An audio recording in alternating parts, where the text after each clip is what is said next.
In this video, I'm going to show you how you can use ChatGPT and have a conversation where it can act as a coach to help you reflect on your lessons. I'm going to be activating the voice mode by clicking on the headphones.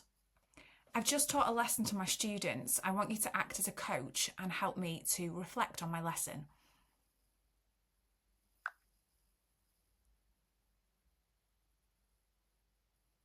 Of course. Let's start by focusing on what went well. What do you feel were the strengths of your lesson today? Then we can dive into areas for improvement or things you might want to try differently next time. The students were really engaged with the activities. That's fantastic. Engaged students usually means the activities resonated well. What do you think made the activities so engaging? Was it the content, the way it was presented, or perhaps the interaction style?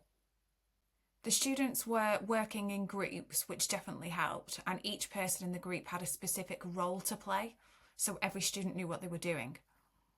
It sounds like you structured the group work really effectively. Assigning roles is a great way to ensure everyone is involved and understands their responsibility. How did the students respond to their roles?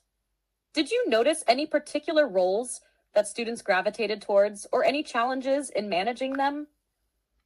There were some students who, when they were given their roles, did complain and said that they wanted another role instead. That's a common challenge in group work. Sometimes students have strong preferences or feel more comfortable in certain roles. How did you handle their concerns? Do you think there might be an opportunity to let them express role preferences before assigning them, or perhaps rotate roles in future sessions to give everyone a chance to experience different responsibilities? You can see how ChatGPT can be used as a coach, and you can just continue the conversation just like you're talking to a real person.